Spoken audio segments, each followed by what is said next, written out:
मैं आज मैं हर वो सुराख बंद कर दूंगा जिससे मेरी कौम को डरा जाता रहा। तुम अस्सलाम वालेकुम नाज़रीन, आज जी फिल्म लैके मैं तुहाडी खिदमत विच हाज़र हो रहा। उस फिल्म का नाम है मौत मेरी जिंदगी।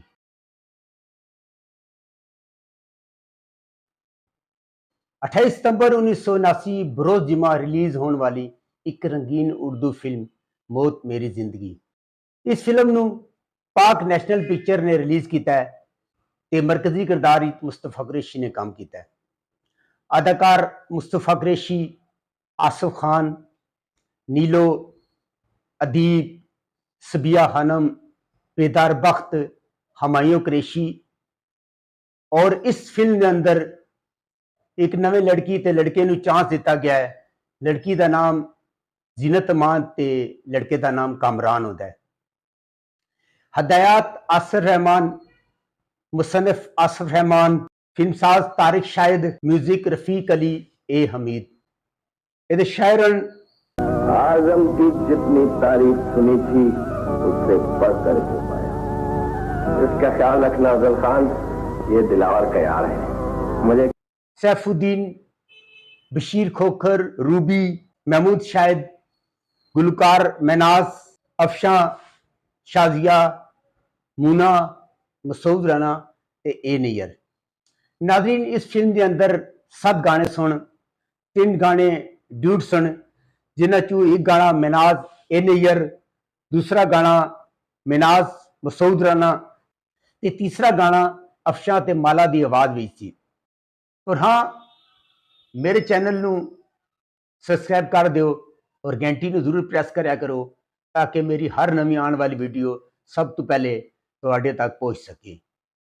नाज़रीन, इस फिल्म के अंदर जैसा कि मैं पहले तुहानूं दस्सिया कि नए जोड़े नूं चांस दिता गया है जिसका नाम जीनत अमान और कामरान सी। लेकिन ये जोड़ा कोई अपना अच्छा तासर नहीं छोड़ सकिया। इन्हां दी डायलॉग डिलीवरी बहुत कमज़ोर सी और इस तो इलावा ये कोई अच्छी एक्टिंग का मुजाहरा नहीं कर सके। अलबत्ता मुस्तफा कुरैशी ने इस फिल्म के अंदर शानदार एक्टिंग का मुजाहरा किया है। मुस्तफा कुरैशी का नाम फजल खान होता है। तो मुझे ढाल बनाकर वादत ले चल और उसका ब्रीफकेस छीन ले। नहीं, हर गैर कानूनी काम वो कर देन। आसिफ खान का नाम आजम होता है ते आजम जेल विचों रिहा होके फैजू दादा दे कोल आंदा है। फैजू दादा का किरदार बेदार बख्त, जिहड़ा कि पश्तो फिल्मां का बहुत ही मशहूर एक्टर सी, उसने किया है। नाज़रीन, तुसीं अगर यह फिल्म वेखनी है, यह फिल्म यूट्यूब ते नहीं है, लेकिन अगर तुसीं यह फिल्म वेखना चाहते हो तो तुहानूं डेली मोशन ते जाना पेगा। डेली मोशन ते जाके तुसीं यह फिल्म मौत मेरी जिंदगी वेख सकते। और नाज़रीन, इस फिल्म का जिहड़ा हीरो होंदा है कामरान, उसका नाम दिलावर होंदा है।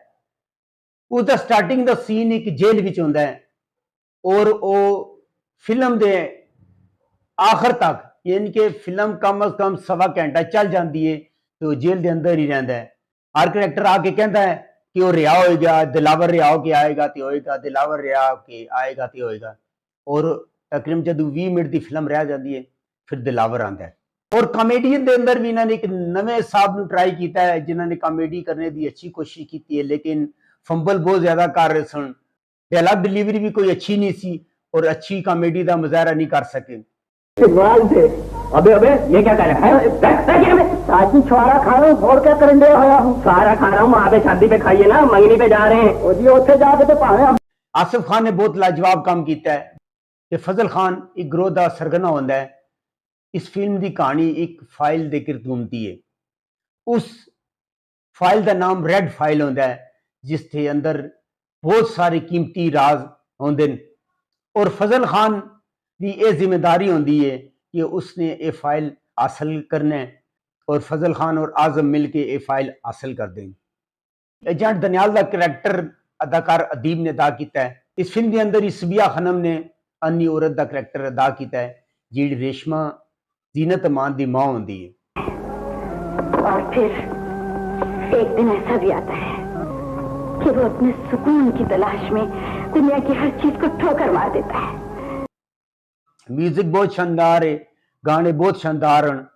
और इस तो इलावा जो वो फजल खान और आजम ए फाइल हासिल कर लेंदे ने ते फजल खान नूं जदों पता चलता है, फजल खान मुस्तफा कुरैशी नूं जदों पता चलता है कि इस फाइल दे अंदर बहुत सारे मुल्की राज हन जिहड़े साडे मुल्क दी सलामती वास्ते नुकसानदेह न, ते ओहदे अंदर दा इंसान जाग जांदा है कि वो दनियाल अदीब दे रस्ते दी दीवार बन जाता है और आखिरकार उस फाइल दे हासिल करने की कोशिश च वो मारिया जाता है।